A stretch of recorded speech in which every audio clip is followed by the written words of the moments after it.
Hi, everyone. Welcome back to the Nurturing Astrology podcast and my channel if you're watching on YouTube. I'm Dominique, your astrologer and host, and today I'm very excited to be back with the Astrology and Education Coalition.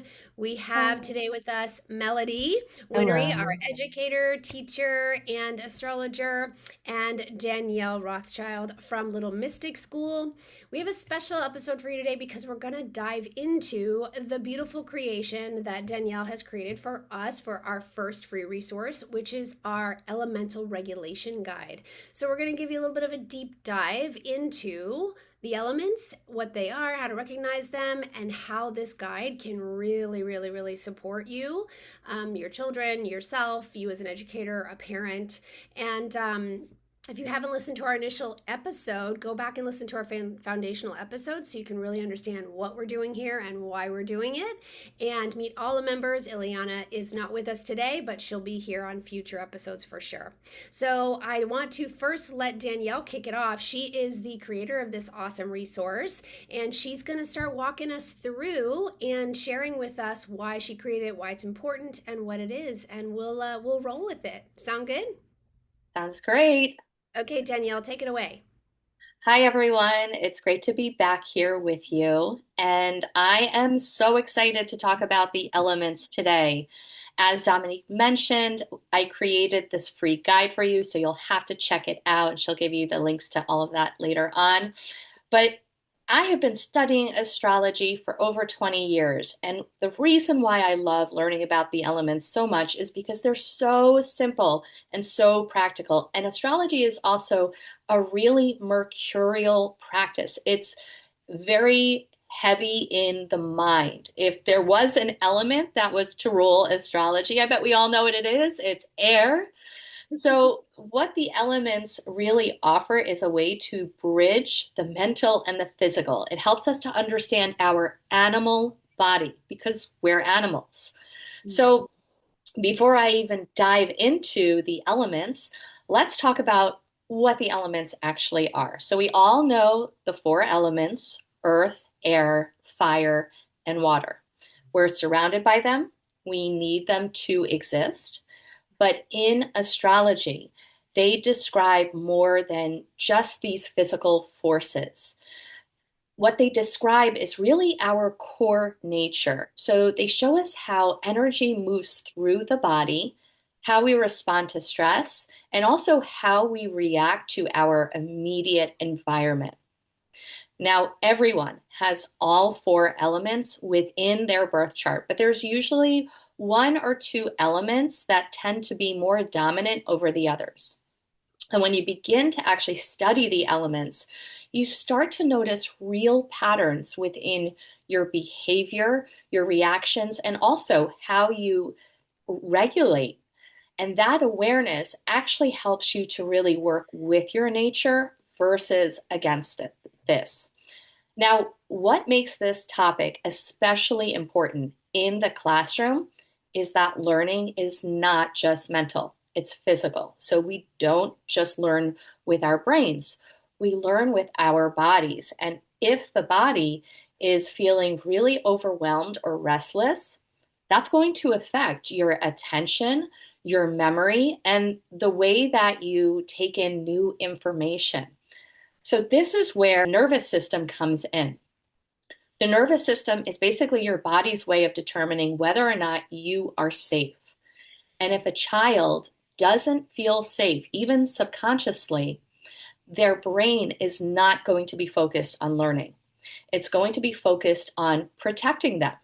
So you could be the greatest teacher in the entire world, but if a child is overstimulated or anxious, they're not going to be available to receive the lesson that you are trying to teach them. And most classrooms are not designed with that, I mean, it's a fact in mind. They are designed for compliance. That's what schools are designed for. You've got to sit still, follow the rules, and do your work. But what I find is that those expectations don't account for the very real individual needs that each child has. And so this is where the elements become so useful because they offer really simple, practical ways for you to understand how different children experience stress, stimulation, and learning environments. So before I actually dive into it, does that, make sense? Any questions? I love hearing your portrayal of the classroom, Danielle, and how it really is built for compliance.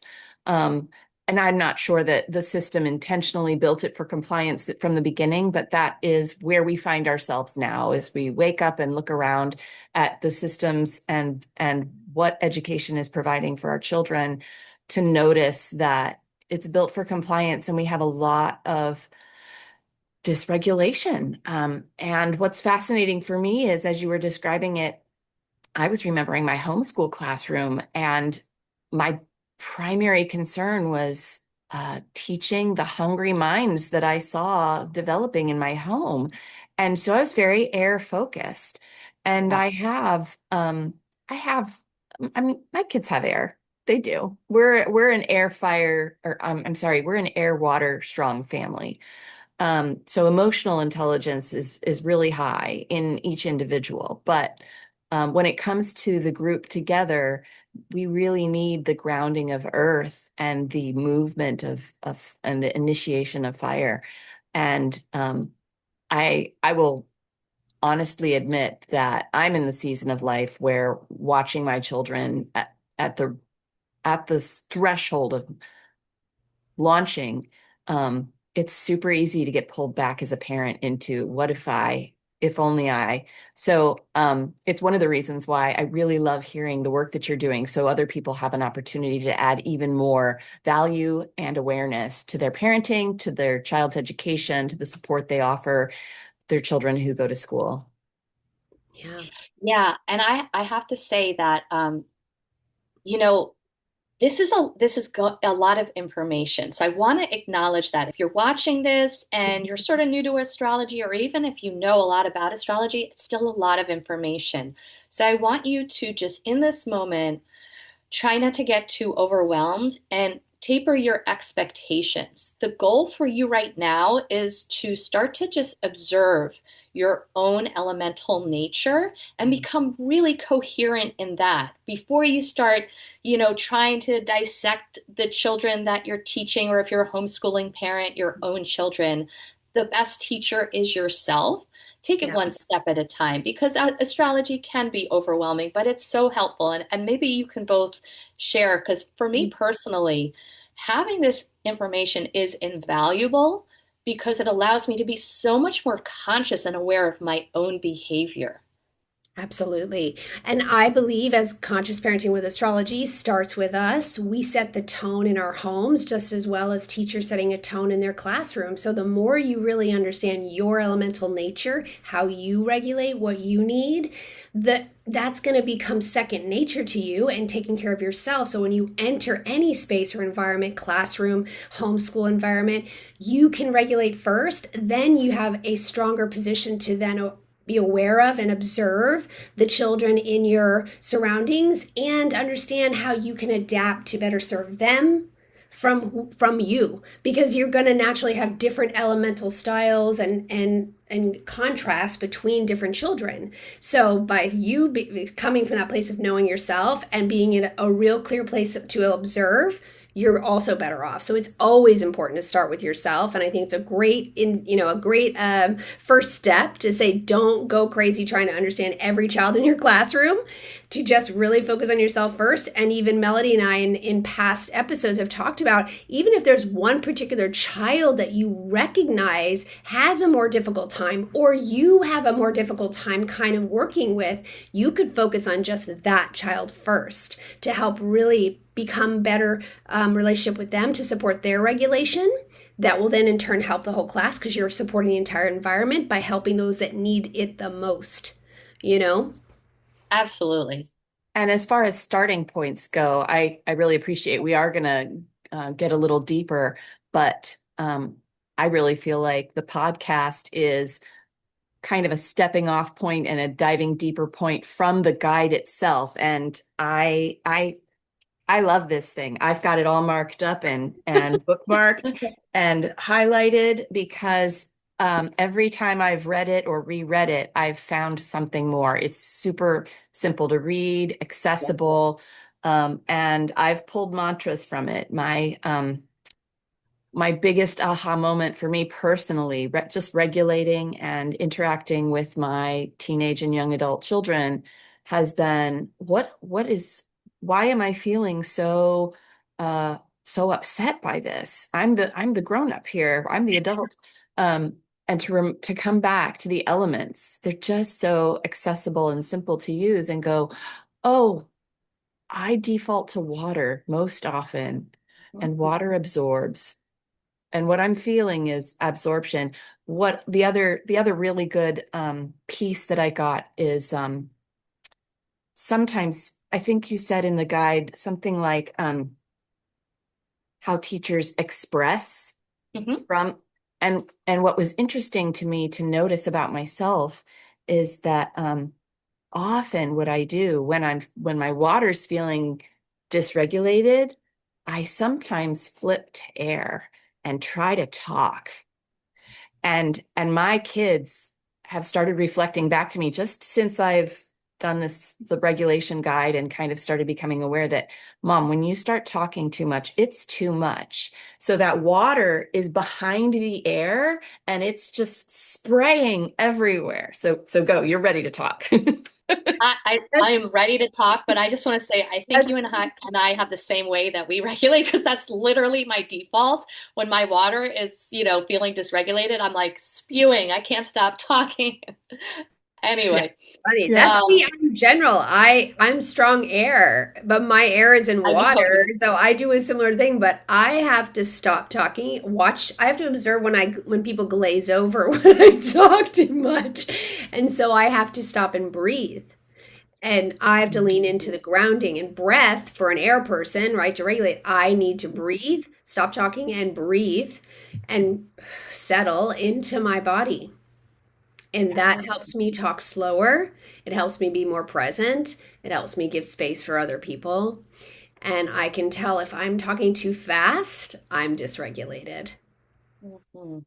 Yeah. Yeah, It's an thank you. amazing guide. And I think we're going to dive into it now and give you some real, hands-on Yeah. stuff. Danielle's going to give us great wisdom, but go to the website, nurturingastrology.com, stroll all the way to the bottom, on that list, get that free resource and start diving in, print it out, go to it because it will be an awesome go-to guide for you for who anyone.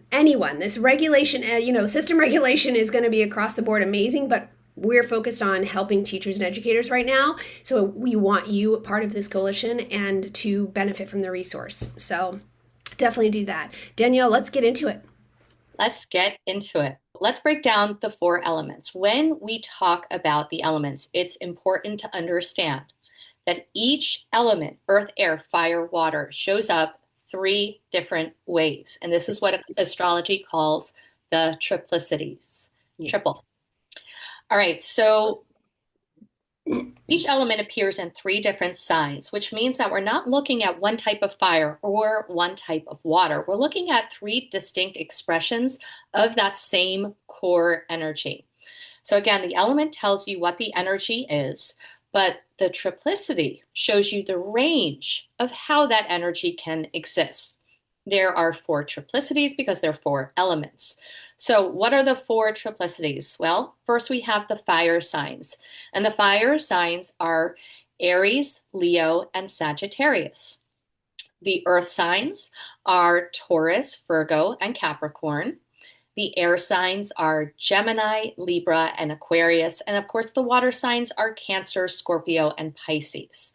So now let's review how the energy of each one of those elements expresses itself. And we're going to start with the fire triplicity Aries, Leo, Sagittarius. So, fire kids are really naturally passionate, bold, and they have a lot of physical energy. They need movement, they need to feel engaged, and they need something to do. But they don't all use that energy in the same way. So, with an Aries kid, you're going to see someone who wants to jump in immediately. They're going to raise their hand before you finish the question. They initiate, they start first and think later. So there can be a lot of impulsiveness and impatience with Aries dominant children. Leo is the type of child who wants to express themselves. They want to share, perform, they want to be seen, and they really want to feel proud of what they're doing. So, positive reinforcement is extremely validating for someone who is a Leo child. And then Sagittarius is the kid who can get restless. They want variety, they want a lot of freedom and meaning behind what it is that they're actually learning. So if something does feel boring or repetitive, they're going to be checked out. So let's just quickly review what each of the three need. So Aries needs direction, and they also need pacing. Leo needs acknowledgement, and they need creative outlets. Sagittarius needs variety and a lot of space.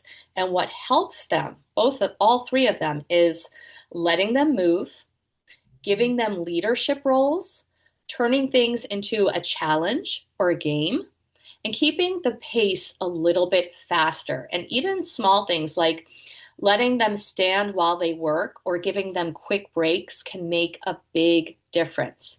Before I move on to the next triplicity, I want to preface this by saying if you're an educator and you're thinking, well, how am I going to know this? Many educators do know the sun sign of their students. You know their birthday, and that's going to tell you whether they're an Aries, Leo, or Sagittarius sun, and so on and so on.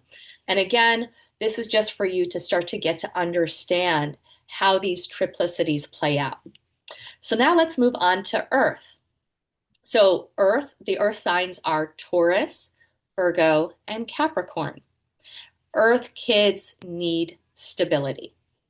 They're going to learn through structure, repetition, and physical experience. So Taurus is the child who moves more slowly. They resist change. They need time to warm up.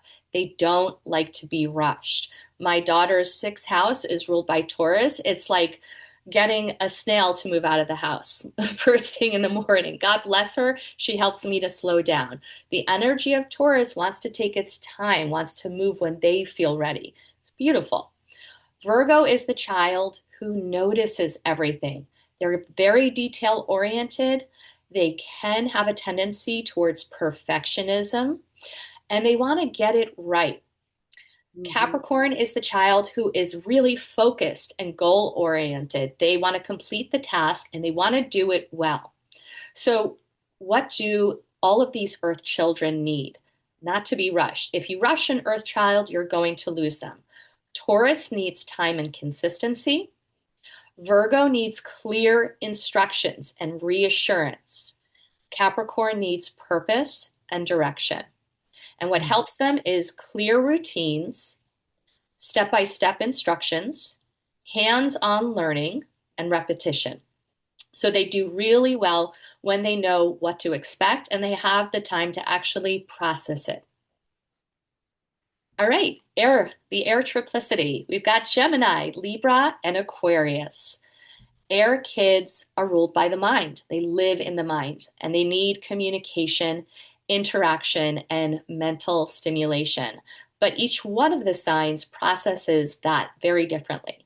So Gemini is the kid who you're going to see talking constantly, asking a ton of questions. They're so curious and they love to jump from one idea to the next. Libra is the kid who is focused on relationships. It's vitally important to Libra. They want to connect, collaborate, and feel included. They do amazing in-group projects. And then Aquarius is the type of child who tends to think differently. They're focused on ideas and systems. They see things from a very unique perspective. And what they need is to make sure that you don't force silence or isolation. That can make them really struggle, like timeouts. So Gemini needs to talk things out. Libra needs connection, collaboration. Aquarius needs space to think differently. What helps? Discussion, partner work, or group work. Asking them to explain things out loud will help them to really process the information that they are receiving. And again, I wrote underneath that, letting them process verbally. So they need to move the information through their language. All right, let's dive into the water triplicity, Cancer, Scorpio, and Pisces. So water kids are sensitive, and sensitivity is their superpower. They feel everything more deeply, much more deeply, but how they handle those feelings show up very differently. So Cancer is often the child who shows their feelings. They may get emotional quickly, and they need comfort and reassurance when they are in that process. Now, Scorpio is the child who doesn't show much, but they feel a lot underneath the surface. They need to be able to trust you before they open up. And then Pisces is the child who absorbs everything around them. They could get overwhelmed easily and they need space to reset. So if you treat all sensitive kids the same, you're going to miss what's actually happening underneath the surface. So Cancer needs emotional support in the moment. Scorpio needs privacy and trust. Pisces needs protection from feeling overwhelmed. It's the same emotional depth, but one expresses, one contains, and one absorbs. So, what actually helps them is a calm environment, gentle tone and approach, emotional acknowledgement, and creative expression, like drawing or journaling or whatever. They need to feel safe before they can engage. So we've gone through all the triplicities. Does anyone have any questions? Anything you want to add at all? Or I um I keep thinking about teachers of young children and so many opportunities to talk about patterns, to talk about the elements.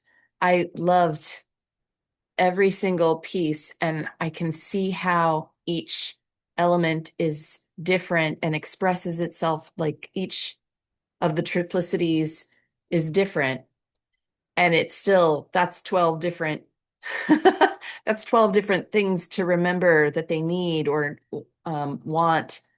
And that seems a lot. But um, as we said just a minute ago, every little bit helps. And if you just focus on one or two, you're gonna make progress. Or focus on the things that you said what they all need.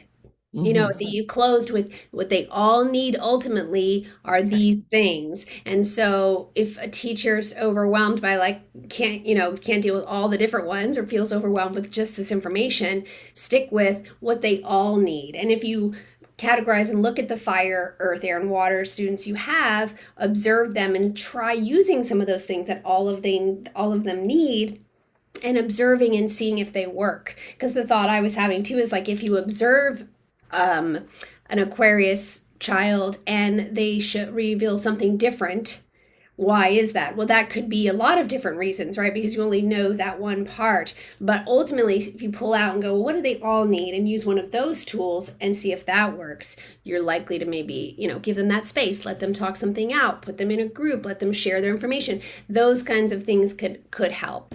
100%, Yeah. 100%. Keep it simple. Yeah. All this information is here for you to go back and listen to and rewatch again Yeah. and just start to learn through your own experience.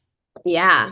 Or download the And guide, download the print guide. it out, And if you have have it. questions about this episode or questions when you download the guide, drop them in the comment section of Yeah. this YouTube video, and maybe we'll do a separate video around it.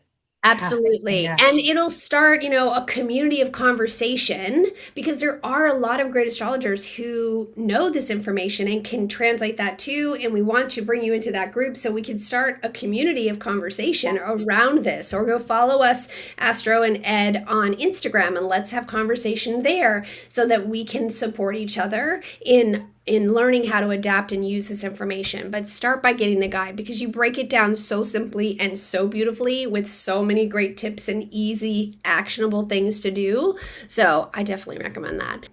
One of the things that I wanted to share, just as far as I'm thinking of the homeschooling parents of young Mhm. children, the preschool and kindergarten parents. You can meld your own study of these things with what you're sharing with children very, very easily. Astrology lends itself to math patterns, Oh. shapes, and colors.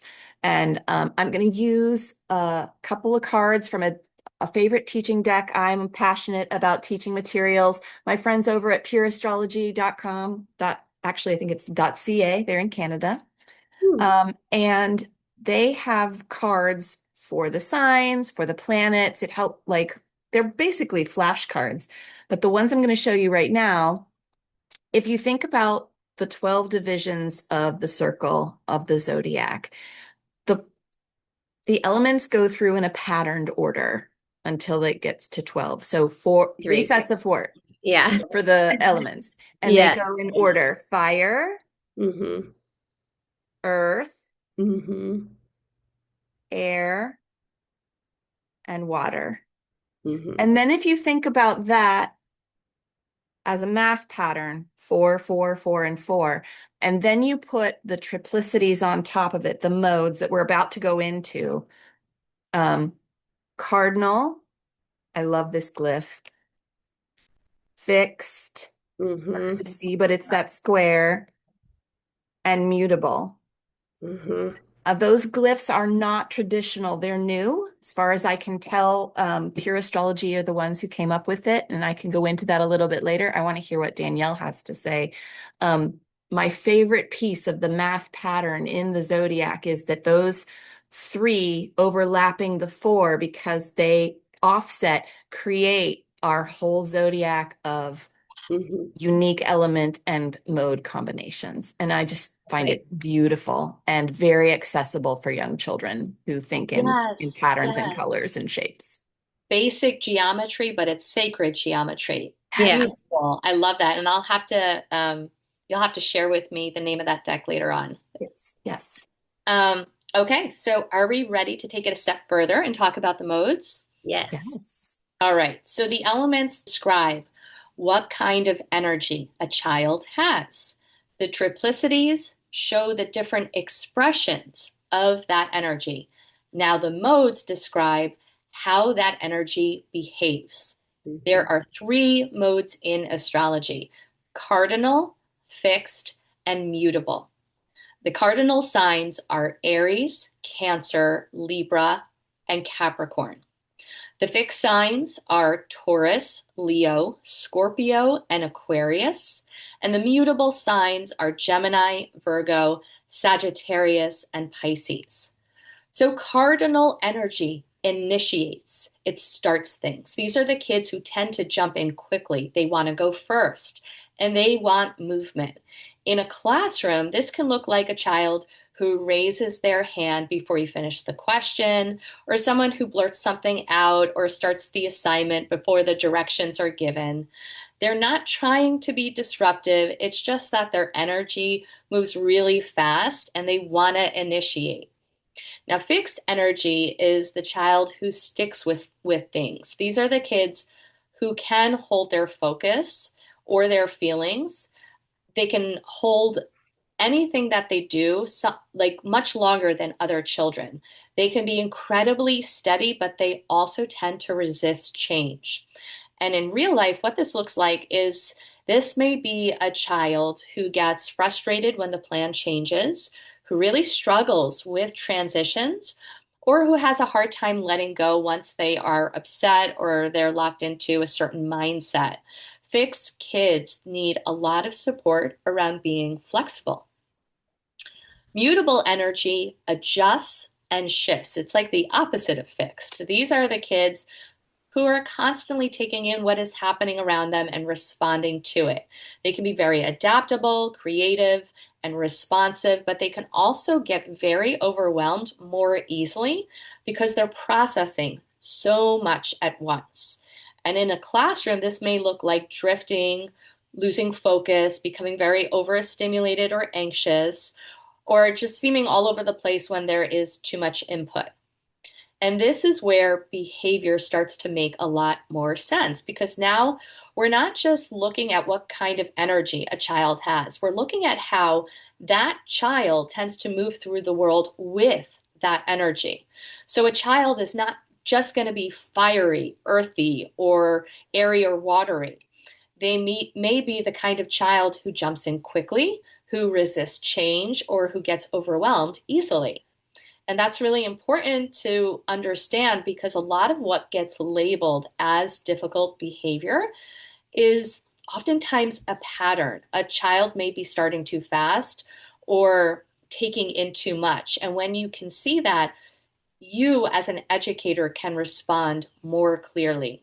You're going to know whether that child needs help slowing down or moving through a transition or getting grounded. So before we go any further, I want to touch now a little bit on how you can apply this practically by first really getting an understanding of what your default elemental, nature is. So every single educator has their natural style. You have your own dominant energy, and that's going to shape how you teach and also manage the room and respond to your children. So, for example, if you have more fire energy, you may be the type of teacher who is more fast paced. You may be very engaging, but you also may get very frustrated with kids who move slower. If you have more earth energy, you may be very structured and consistent, but you may struggle with kids who need more variety or movement. And if you have more air energy, you may love discussion and interaction, but not every single child learns that way. So that can also be frustrating to you. And lastly, if you have more water energy, you may be extremely nurturing and attuned, but sometimes boundaries or structure can get a little bit loose. So just knowing that piece changes how you see the way that you show up in your classroom. Does Right. that make sense so far? Yeah, Oh yeah. absolutely. Great Oh yeah. advice. Like I said, start with your understanding your own. Those are great examples. I really appreciated hearing the practical ideas around the modes too. I could picture the cardinal signs being line leaders. I could picture the fixed signs really holding a space, students really holding a space, um, and maintaining the work. Mhm. And then the mutables, I could really picture them enjoying passing out papers. You know, Yeah. like Being helpful, yeah, being being able to helpful. move and distribute. Like when I think of mutable, I think of distribution. And so like the seeds at Yes. harvest time with the Virgo and things like that. Wow. So That's such That's, a, I'm so that's glad you great. mentioned that because I have a lot of mutable and fixed energy in my chart. And this morning I was teaching my kindergarteners and I was just working with a lot of excited energy, knowing I had this podcast to film later. And while I was handing out the lessons, it was that actually helped me to regulate and to yeah, calm down. And I felt like way more present. So yeah, that's just a perfect example of how it amazing. shows up in your real life. Yeah. Yeah. Yeah. And I love how it works for teachers too.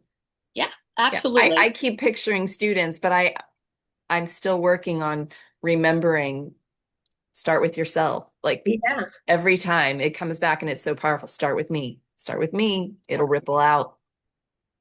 Um, that's so good. so another piece to keep in mind, and I want to really add some nuance to this, is that this is going to look different depending on the age of the group of children you're teaching. So I want to really actually unpack what that can look like because we talk a lot about younger kids. We're going to do that, but I also want to share what that could look like in older kids as well, teenagers. So with younger kids, which is really pre-K to third grade, children are typically much more in their bodies. Their energy is immediate, it's reactive, and it's harder to regulate on their own. So as a teacher, you're gonna have to help them with that. It's gonna be harder for them, but you start them, that's a beautiful invitation because you give them these tools at an early age and they could take it with them as they grow. Now, middle-aged children, which is basically, I would say like fourth grade to sixth grade, seventh grade even, they start to have a bit more awareness, but they still need a lot of support with with structure and transitions.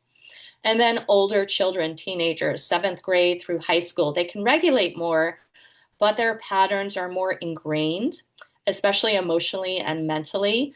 So Mhm. with the younger children, you're working more directly with their energy in real time. And as kids get older, it's not like they do, in general, I have noticed that as kids get older, they lose that connection with their body. They become more disembodied, especially with the way the school system is set up right now. So it's like kids when they're younger are almost like, yeah, they're much more physically embodied. And kids as they get older, it's almost like air, the abundance of air and fire can take over. What, So yeah. What's coming to mind when you say that is dissociation. Like we tend to, as adults, start to dissociate and separate, and maybe that takes us out of our bodies. Do you think that that's something that happens to older children and older kids? And is there a way to support them staying in their bodies at that age? These things can help at all ages, right? yeah, so with older kids, you start to see it more in their behavior and their attitude. And this is where classrooms Mhm. can start to feel very overwhelming. So let's start with just like the fire triplicity. Mhm.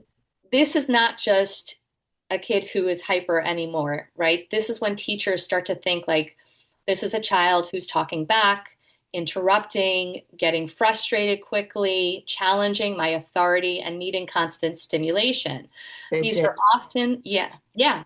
These are often the kids who get labeled as disrespectful or difficult, but a lot of the time they're understimulated or I mean, their energy just has nowhere to go. So, Mhm. what does help them is giving them responsibility, letting them lead or participate in an active way, and engaging them instead of shutting them down immediately.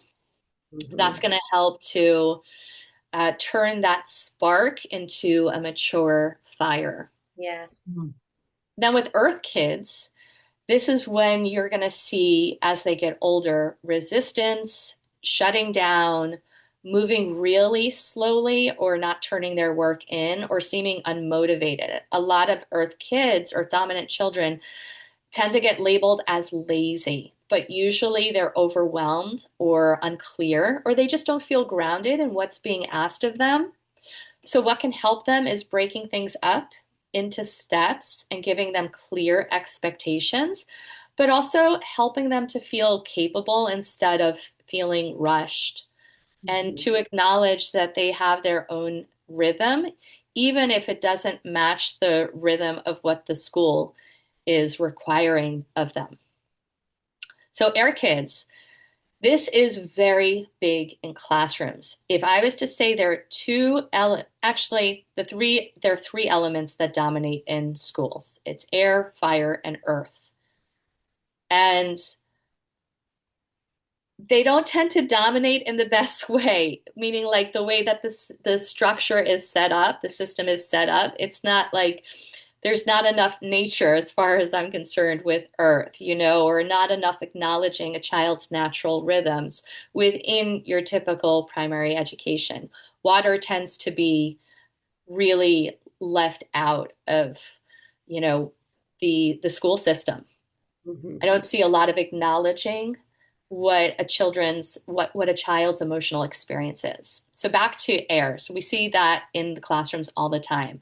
And this can look like constant talking, side conversations, being very distracted, unable to focus, and jumping between ideas. These are often the kids who get labeled as distracting others, but they're actually what they really need is to process things out loud. And what helps them is structured discussion, giving them space to speak at the right time and engaging their mind instead of forcing silence. And Mm. now with water, this is where things get a little bit deeper.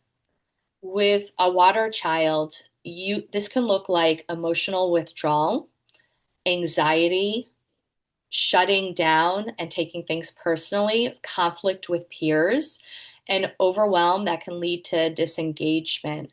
And, you know, again, water is the primary element that is really underserved within the school system. And I think that it could really help, especially in the context of connecting with peers and, the whole any type of bullying issue. So, Mm. water kids are often the kids who get labeled as too sensitive or checked out, but they're usually overstimulated or emotionally flooded. So, what helps them is creating emotional safety, giving them space without isolating them, and acknowledging what they're feeling instead of dismissing it. Now, I just want to add one other thing about the actual environment that kids today are learning in. So a lot of classrooms are really bright, like they have those fluorescent lights that I loathe. I don't know if you just saw my face.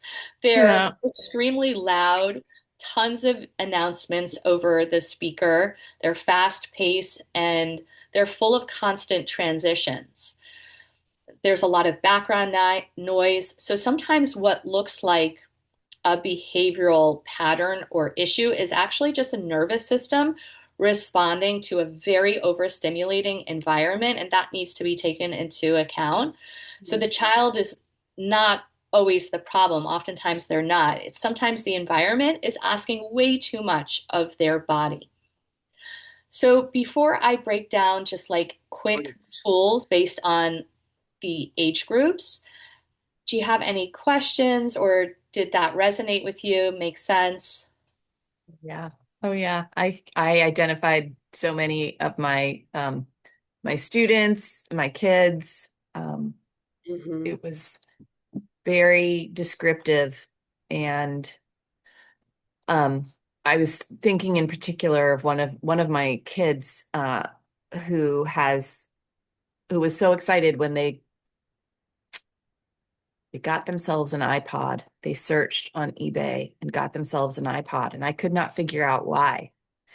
And the reason is because they're not allowed to have their phone, and they needed something, some music playing in their ears to just help them engage. This is an older student who's just trying to figure out how to get through a very overstimulated high school environment.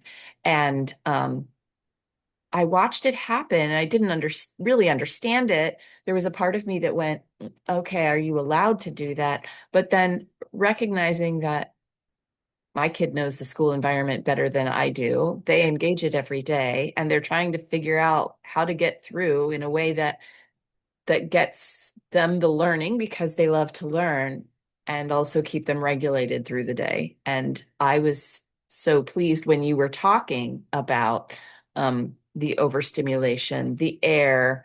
This particular child has 6 to 8 points in Aquarius, so it's a lot of air, but a Gemini moon and some other things going on that are just really easy to get overwhelmed in an environment that's chaotic. So Yes. And again, we're animals and the elements describe our animal bodies. And I really believe with every bone in my body that is the main missing piece in the school systems is like yeah, just really not taking that into account.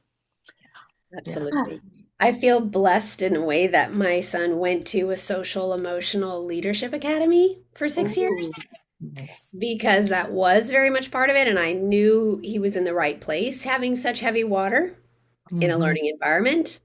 Yeah. And I noticed when he's moved to middle school, there was a difference. And I just recently even asked him, when do you think you kind of went a little bit more inward? And he was like, well, probably when I went to middle school, because it was a public school, it was a much bigger school, a lot more people. He didn't have that regular day to day like environment that he was used to. And so he's adapted, right? But it also like quieted him down. He went a little introverted, you know what I mean? Like a little bit more observant.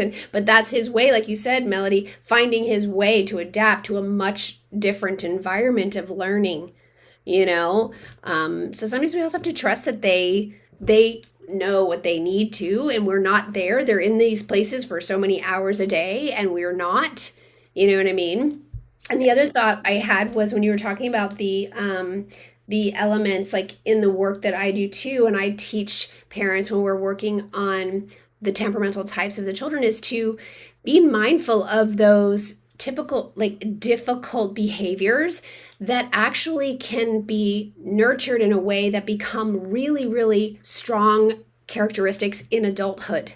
Like you don't want to, put out some child's fire, because that initiatory energy needs to be celebrated and honed into that mature fire, like you said, and that will make them so productive and so amazing in adulthood. Or even the persistence of fixity, celebrating the ability to stick to something, to complete something, to bring it to fruition, but realizing there's a time for this and you can put that down and come back to it. Or, we need to move on now, but you can come back to it. Like those are things need to be celebrated and honed so that they can actually learn to be adaptable and still finish things and initiate things. They can complete them.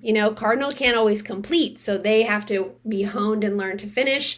Persistence is key for fix, so they have that dedication, but they need more to learn more flexibility. Or starting isn't easy, putting them in a group where sometimes it's not easy for them to start something, but they can keep it going, holding that space like Melody said.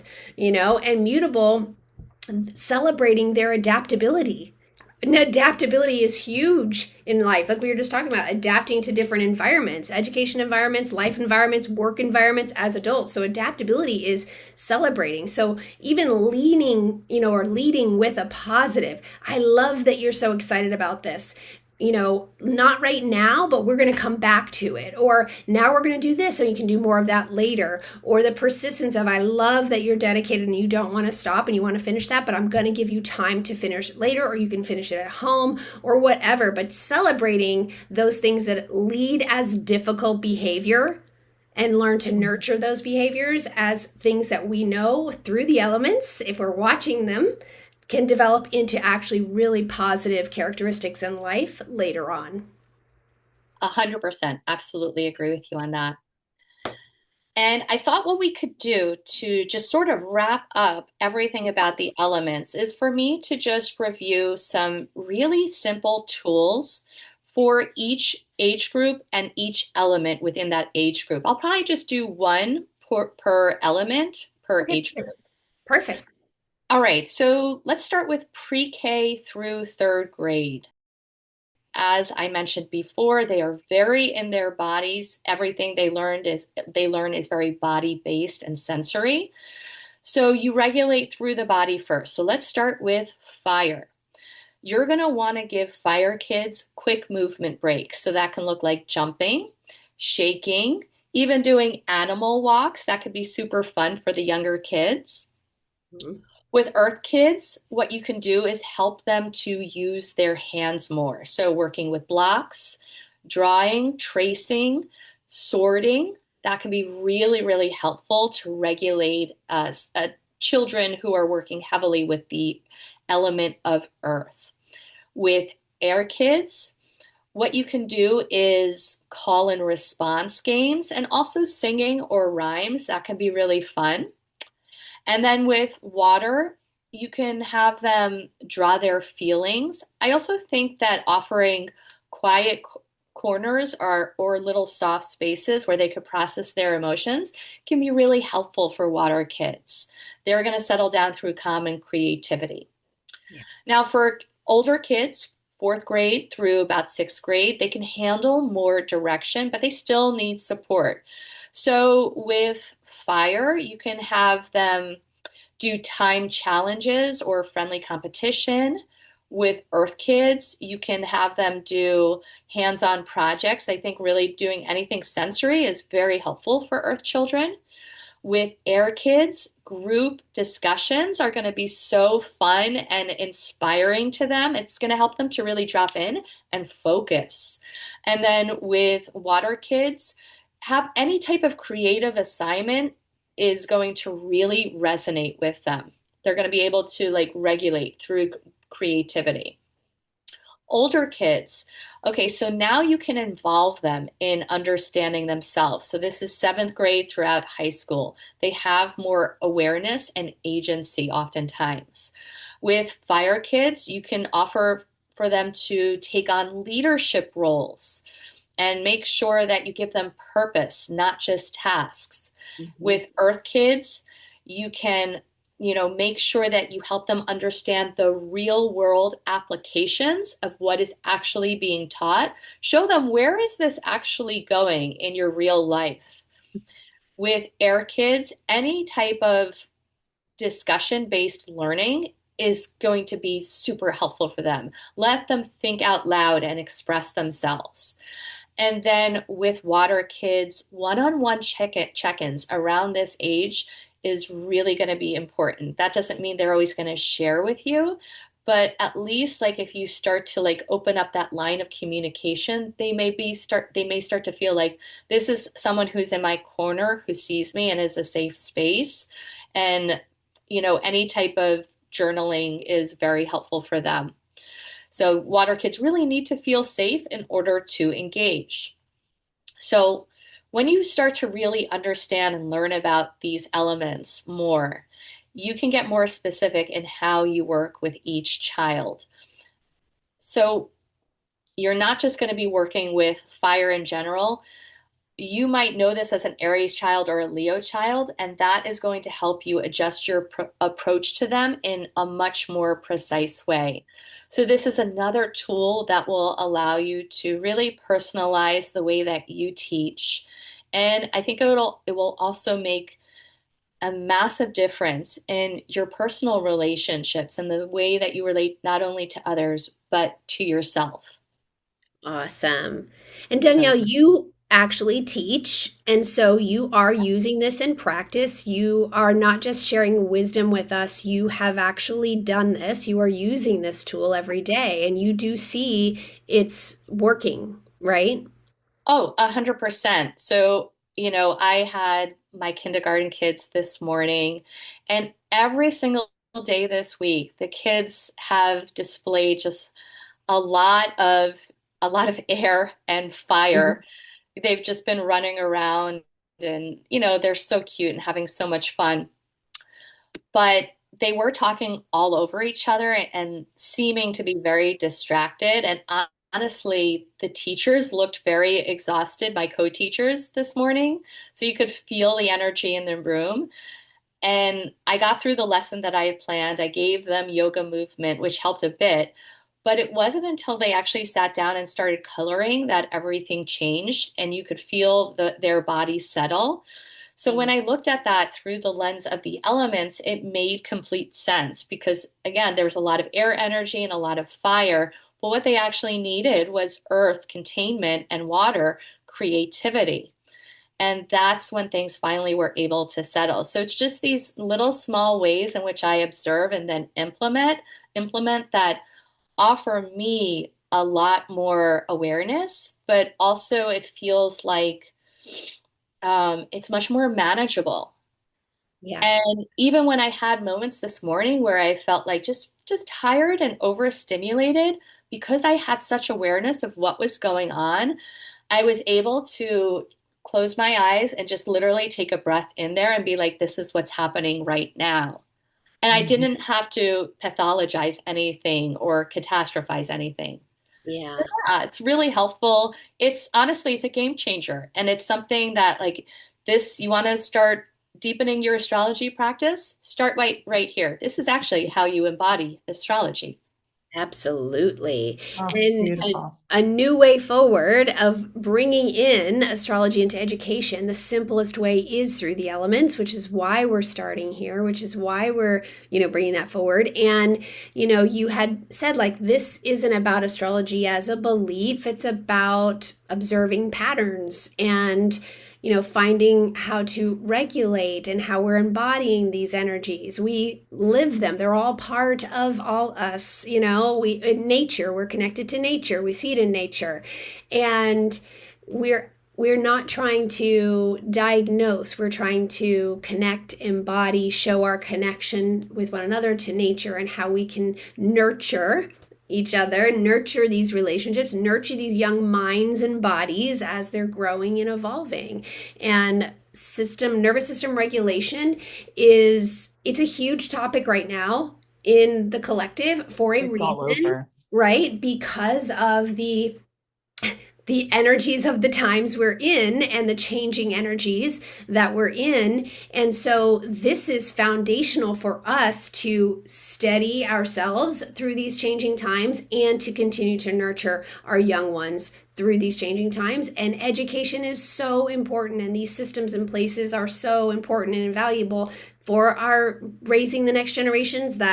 That's why we feel so passionately about this work and about how simple it can be to make the littlest changes can make such huge differences and really ripple forward in these children's lives. So I'm so grateful for what you created. I'm grateful that you ladies have decided to join me in this passionate journey on trying to bring this wisdom to the classroom, and you're both doing it and have done it in really beautiful ways, and I'm so grateful for you both and that we did this.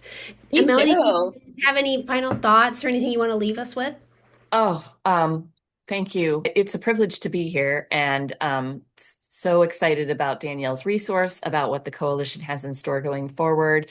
I heard what you said about really what's in the collective, and I have seen so many articles and news thing. The algorithm has figured out, because I'm present in these podcasts and it's out there, it's figured out I want to hear those things. So it's drawing them in. It feels very watery. I know it's air, but like Yeah. just the ripple effect of putting a signal out and um, receiving feedback as well. It's something that's needed, and I'm really looking forward as the coalition grows to see how those ripples take effect and change the world around us.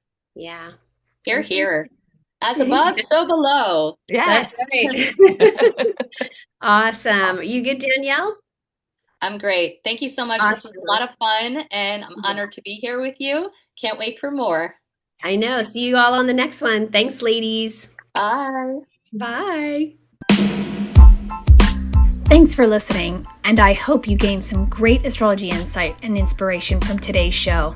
I'd love to hear, so drop me a comment or share in a review. Check out the show notes for all the details and links about today's episode, how you can connect with me on social or work with me directly. And don't forget to like, follow, and subscribe. Take care and keep nurturing the nature, friends. I'll see you on the next episode.